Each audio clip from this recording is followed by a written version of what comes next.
안녕하세요. 삶의 지혜와 영감을 나누는 시간입니다. 우리의 삶이 어떻게 하면 더 풍요롭고 의미 있을 수 있을까요? 많은 사람들이 성공과 행복을 줬지만 때로는 가장 중요한 원리를 놓치고 살아갑니다. 오늘 우리는 성경에 담긴 삶의 모든 영역에 놀라운 축복을 가져오는 한 가지 핵심 원리에 대해 깊이 이야기 나누고자 합니다. 이 이야기가 여러분의 마음에 깊은 울림을 준다면 구독과 좋아요를 통해 더 많은 분들과 이 은혜를 나눠주세요. 여러분의 작은 실천이 누군가에게는 큰 위로와 희망이 될 수 있습니다. 주님의 이름으로 여러분 모두를 축복합니다. 하나님께서는 우리의 삶에서 첫자리에 있기를 원하십니다. 성경 마태복음 6장 33절은 이렇게 말씀합니다. 너희는 먼저 그의 나라와 그의 의를 구하라. 그리하면 이 모든 것을 너희에게 더하시리라. 여기서 이 모든 것은 무엇을 의미할까요?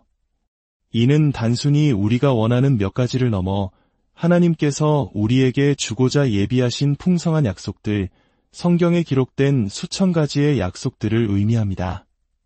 하나님을 삶의 첫자리에 모실 때 이 모든 것들이 우리의 삶에 더해진다고 성경은 약속합니다. 이 첫자리의 원리는 우리 삶의 모든 영역에 적용됩니다. 예를 들어, 우리는 주일에 예배를 드릴까요? 주일은 예수님께서 죽음을 이기시고 부활하신 날이며 한 주의 첫날입니다. 이것은 한 주의 첫 열매와도 같습니다. 한국에서도 첫 단추를 잘 꿰어야 한다는 말이 있듯이 주일을 어떻게 보내느냐가 나머지 엿새의 삶을 결정짓는 열쇠가 될 수 있습니다. 왜냐하면 첫 열매가 나머지 모든 열매를 거룩하게 만들기 때문입니다. 우리가 주일, 즉 안식일을 주님께 온전히 드릴 때 월요일부터 토요일까지의 우리의 삶과 모든 활동이 주님의 거룩한 축복 안에 놓이게 됩니다.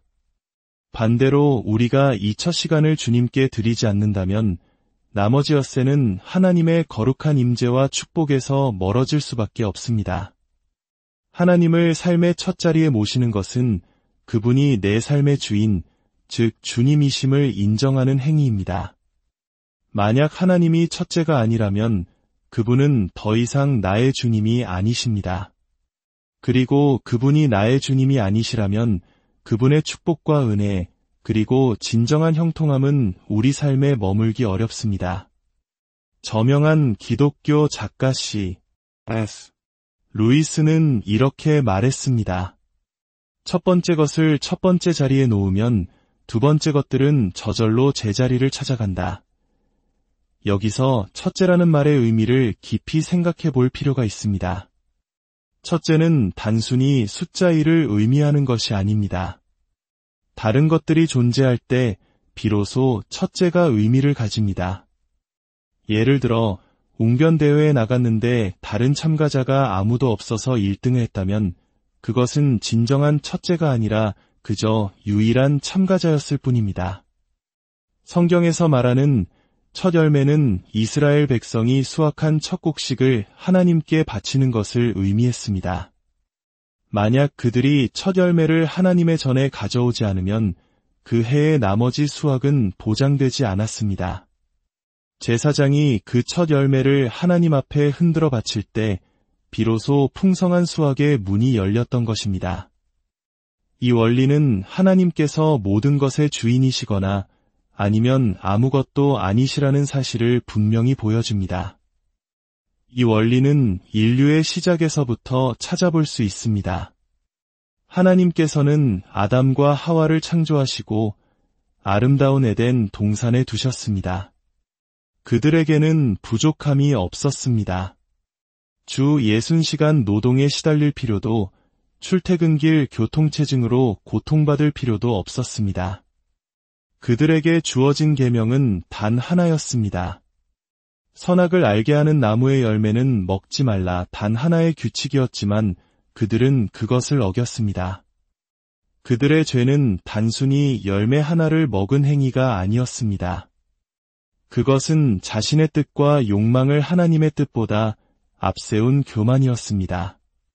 사탄이 그들을 유혹했을 때 그 유혹의 핵심은 바로 이것이었습니다. 너의 뜻을 하나님의 뜻 위에 두어라. 우리의 욕망, 우리의 계획, 우리의 생각이 하나님의 계획보다 더 중요해지는 순간 우리는 사탄의 태도를 따르게 되는 것입니다. 그것은 내 삶에 대한 하나님의 주권을 정면으로 거부하는 행위입니다. 놀랍게도 이러한 태도는 스스로를 크리스천이라고 고백하는 사람들 안에서도 발견될 수 있습니다. 성경에 보면 예수님의 제자였던 야고보와 요한이 사마리아 사람들이 자신들을 배척하자 하늘에서 불을 내려 그들을 모두 태워버리자고 예수님께 허락을 구하는 장면이 나옵니다. 그때 예수님께서 말씀하셨습니다. 너희는 무슨 영으로 말하는지 알지 못하는구나. 사탄의 영은 도둑질하고 죽이고 멸망시키는 것이 목적입니다. 그러나 그리스도의 영은 잃어버린 자를 찾아 구원하는 것입니다. 제자들은 그 순간 파괴적인 악마의 태도를 가지고 있었던 것입니다. 오늘날에도 마찬가지입니다. 우리는 누군가를 배척하고 내쫓을 사람을 찾는 것이 아니라 누구를 안으로 이끌어 드릴지를 찾아야 합니다. 누군가를 넘어뜨리기 위함이 아니라 넘어진 사람을 일으켜 세우기 위해 우리는 부름받았습니다. 첫 열매의 법칙 안에서 모든 것은 하나님께 희생 제물로 바쳐지거나 혹은 대속되어야 했습니다. 출애굽기 13장 2절은 이렇게 말합니다. 이스라엘 자손 중에서 사람이나 짐승을 막론하고 태에서 처음 난 모든 것은 다 거룩히 구별하여 내게 돌리라. 이는 내 것이니라. 이것이 하나님의 뜻입니다. 구약의 율법에 따르면 처음 태어난 것은 반드시 희생 제물로 바쳐지거나 다른 것으로 대속되어야 했습니다. 제3의 선택지는 없었습니다.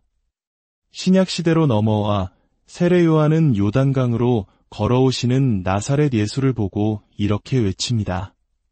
보라, 세상 죄를 지고 가는 하나님의 어린 양이로다. 예수님은 하나님의 독생자, 즉 맏아들이셨습니다. 그분은 첫 열매의 법칙에 따라 희생 제물로 바쳐지거나 대속되어야 했습니다. 하나님께서는 흠없고 점 없는 어린 양이신 당신의 아들을 바로 당신과 나의 죄, 온 세상의 죄를 위해 희생 제물로 내어주셨습니다. 만약 우리가 십자가에서 이루어진 그 희생을 받아들이지 않는다면 우리는 각자 자신의 죄의 대가를 치러야 합니다. 죄의 삭은 사망이기 때문입니다. 하나님께서 아들의 죽음이라는 선물을 주셨는데 우리가 그 선물을 거부한다면 그 죗값을 우리 스스로 지불해야 하는 것입니다. 첫 부분으로 무엇을 하느냐가 나머지 전체에 일어날 일을 결정합니다. 이 원리는 아브라함의 삶에서 극적으로 나타납니다. 그의 맏아들 이삭은 약속의 자녀이자 첫 열매였습니다. 하나님께서는 아브라함에게 그 아들 이삭을 모리아 산에서 번제로 바치라고 명령하셨습니다. 아브라함이 이삭을 제단에 묻고 칼을 들어 내리치려던 그 순간 하나님께서 그를 막으시고 수풀에 뿔이 걸린 순양 한 마리를 예비해 주셨습니다. 그 순양은 이삭을 대속하기 위해 신성하게 준비된 제물이었습니다. 핵심은 이것입니다. 아브라함이 그의 가장 소중한 첫 열매, 이삭을 기꺼이 하나님께 드렸을 때 그것은 엄청난 수확, 즉 축복의 시작이 되었습니다. 이삭은 야곱과 에서를 낳았고 야곱은 12아들을 낳아 이스라엘의 12지파를 이루었습니다. 그들에게서 구약의 선지자들이 나왔고 다윗과 같은 왕들이 나왔으며 33대 후에 예수 그리스도와 12제자가 나왔습니다. 이 모든 역사는 단 하나의 첫 열매였던 이삭을 하나님께 드린 순종에서부터 시작된 것입니다. 후에 요셉의 초청으로 야곱의 가족 70명이 이집트로 이주했을 때 그들은 430년 동안 머물며 약 200만 명에 이르는 거대한 민족으로 성장했습니다.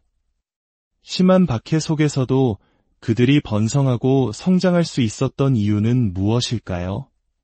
바로 그 시작점에서 모리아 산 위에서 첫 열매인 이삭이 하나님께 바쳐졌기 때문입니다. 그 순종으로 인해 하나님께서는 유대 민족에게 그 누구도 빼앗을 수 없는 영원한 축복을 약속하셨습니다. 구속된 것, 즉 하나님께 드려진 것은 언제나 번성하며 초자연적인 보호를 받습니다. 이스라엘 민족이 바로 그 증거입니다. 하나님께서는 모세를 통해 이집트의 파라오에게 말씀하셨습니다. 이스라엘은 내 아들, 내 장자라. 내 아들을 보내주어 나를 섬기게 하라. 내가 만일 보내기를 거절하면 내가 내 아들, 내 장자를 죽이리라. 파라오는 모세의 요구를 거절했고 하나님께서는 이집트에 10가지 재앙을 내리셨습니다. 그 마지막 10번째 재앙이 바로 이집트의 모든 처음 난 것들, 즉 모든 가정의 장자와 가축의 첫 새끼가 죽는 재앙이었습니다. 그날 밤 이집트 전역에 큰 울음소리가 있었고 죽음이 없는 집이 하나도 없었다고 성경은 기록합니다. 하나님의 백성, 즉 구속된 첫 열매를 붙잡고 놓아주지 않은 대가였습니다. 하나님께서 지키시는 이들을 대적하는 것은 이토록 무서운 결과를 낳습니다. 이스라엘을 지키시는 이는 졸지도 아니하시고 주무시지도 아니하며 그분의 눈은 항상 당신의 백성을 향하고 계십니다. 이제 이 첫 열매의 원리가 어떻게 예수 그리스도의 부활과 연결되는지 살펴보겠습니다. 고린도전서 15장 20절은 말합니다. 그러나 이제 그리스도께서 죽은 자 가운데서 다시 살아나사 잠자는 자들의 첫 열매가 되셨도다. 예수님께서는 유대력으로 니산월 16일 바로 첫 열매의 날에 부활하셨습니다. 그분의 부활은 단순히 한 사람의 부활이 아닙니다. 그것은 장차 있을 모든 성도들의 부활을 보증하는 첫 열매입니다. 그분이 살아나셨기에 우리 또한 다시 살 것을 믿을 수 있습니다. 이것이 우리의 소망입니다. 여리고 성의 함락에서도 우리는 이 원리를 발견할 수 있습니다. 40년간의 광야 생활 끝에 이스라엘 백성은 약속의 땅을 눈앞에 두고 여리고라는 거대한 성과 마주했습니다. 여리고는 그들이 정복해야 할 첫 번째 성읍, 즉 첫 열매였습니다. 하나님께서는 이 첫 번째 전투를 친히 싸우시겠다고 하시며 그 성이 당신의 것임을 분명히 하셨습니다. 하나님께서는 한 가지를 금하셨습니다. 여리고 성의 모든 금과 은은 하나님의 것이니 절대 손대지 말라는 것이었습니다. 너희는 온전히 바치고 그 바친 것 중에서 어떤 것이든지 취하여 너희가 이스라엘 진영으로 바치는 것이 되게 하여 고통을 당하게 되지 아니하도록 하라. 이스라엘 백성 모두가 이 첫 열매의 법칙을 이해했지만 단 한 사람, 아간은 예외였습니다. 그는 어둠을 틈타 무너진 여리고 성으로 들어가 금과 은을 훔쳐 자신의 장막에 숨겼습니다. 그리고는 자신이 부자가 되었다고 생각했습니다. 다음 날 이스라엘은 아이성이라는 작은 성과의 전투에서 처참하게 패배합니다. 여호수아가 하나님께 그 이유를 묻자 하나님께서 말씀하셨습니다. 일어나라. 어찌하여 이렇게 엎드렸느냐? 이스라엘이 범죄하여 그 진중에 죄가 있도다. 결국 아간의 죄가 드러났고 그 결과는 끔찍했습니다. 아간과 그의 아내, 그의 아들, 딸들, 그리고 그에게 속한 모든 가축이 돌에 맞아 죽고 불살라졌습니다. 하나님께 속한 것을 훔친 죄가 이스라엘 진영 전체에서 정결하게 제거되어야 했던 것입니다. 한 사람의 불순종 때문에 이스라엘 민족 전체가 고통의 결과를 겪었습니다. 이것이 바로 영적인 암세포와 같습니다. 암은 단 하나의 세포가 잘못되면서 시작됩니다. 그리고 그것이 2배가 되고 또 2배가 되어 온몸으로 퍼져나갑니다. 우리 삶의 작은 죄들을 가볍게 여겨서는 안 됩니다. 그것이 영적인 암이 되기 전에 즉시 회개하고 우리 삶에서 제거해야 합니다.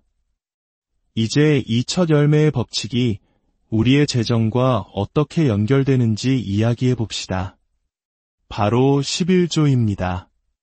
11조는 우리의 수입 중에서 첫 열매에 해당합니다. 말라기 3장 8절은 묻습니다. 사람이 어찌 하나님의 것을 도둑질하겠느냐? 그러나 너희는 나의 것을 도둑질하고도 말하기를 우리가 어떻게 주의 것을 도둑질하였나이까 하는도다. 하나님께서는 11조를 드리지 않는 것을 당신의 것을 도둑질하는 행위로 간주하십니다. 우리의 수입은 하나님께 봉헌되어 거룩해지거나 아니면 저주 아래 놓이게 됩니다. 11조를 하나님께 드리면 그것은 봉헌된 것이 됩니다. 그러나 만약 그것을 나 자신을 위해 간직한다면 그것은 우리에게 저주가 됩니다. 여기 10장의 지폐가 있다고 상상해 보십시오. 우리가 각종 청구서를 지불하고 여행 경비를 내고 변호사 비용을 지불하고 그렇게 9장을 다 쓴 뒤에 남은 마지막 1장을 하나님께 드린다면 그것은 진정한 11조가 아닙니다. 11조는 바로 이 첫 번째 것입니다. 하나님은 액수를 보시는 것이 아니라 우리의 마음의 순서를 보십니다. 그분은 우리의 푸들이나 휴가 계획보다 뒤에 있기를 원치 않으십니다. 하나님은 언제나 첫째가 되기를 원하십니다. 우리가 첫 열매인 11조를 하나님께 드릴 때 나머지 90%가 거룩하게 구별되고 축복을 받게 됩니다. 그러면 하나님께서는 우리가 구하거나 생각하는 모든 것에 더 넘치도록 풍성하게 채워주실 것입니다. 사랑하는 여러분, 당신은 하나님께서 원하시는 첫 열매를 드리고 있습니까? 아니면 아간처럼 하나님의 것을 몰래 숨기고 그러면서도 하나님의 축복을 구하고 있지는 않습니까? 하나님의 은혜를 원하십니까? 그분의 풍성함을 원하십니까? 삶의 모든 영역에서 승리하기를 원하십니까? 그렇다면 하나님께서 요구하시는 것을 그분께 드리십시오. 그러면 당신의 삶이 형통할 것입니다. 예수님께서 오병이어의 기적을 행하실 때 한 소년이 가져온 보리떡 5개와 물고기 2마리, 그의 작은 도시락은 바로 첫 열매였습니다. 예수님께서 그것을 받으시고 축사하시자 그것은 불어나 수천 명을 먹이고도 12광주리가 남았습니다. 그가 드린 것보다 몇 배나 더 많은 것으로 돌아왔습니다. 오늘 하나님을 당신의 삶의 첫 자리에 모시기로 결단하십시오. 당신의 시간, 당신의 재능, 당신의 재물의 첫 부분을 기꺼이 주님께 드리십시오. 그럴 때 당신의 삶의 나머지 모든 부분이 하나님의 놀라운 축복과 은혜로 채워지는 것을 경험하게 될 것입니다. 이제 우리를 위해 기도하는 시간을 갖겠습니다. 주님께서 당신에게 복을 주시고 당신을 지키시기를 원하며 주님께서 그의 얼굴을 당신에게 비추사 은혜 베푸시기를 원하며 주님께서 그 얼굴을 당신에게로 향하여 드사 평강 주시기를 원하노라. 예수 그리스도께서 흘리신 보혈로 당신의 모든 죄의 빚이 영원히 청산되었음을 알게 하소서. 그분께서 무덤에서 일어나셨기에 당신은 정복자보다 더 위대한 존재임을 믿게 하소서. 주님의 무한한 축복이 당신의 삶에 가득하여 근심 없는 기쁨과 부요함이 넘치게 하소서. 이 세상의 모든 속박에서 자유롭게 되며 모든 일에 승리하게 하소서. 예수 그리스도의 권세 있는 이름으로 이 모든 축복을 받으시기를 기도합니다. 아멘. 여러분의 삶에 하나님의 평강이 가득하기를 기도합니다.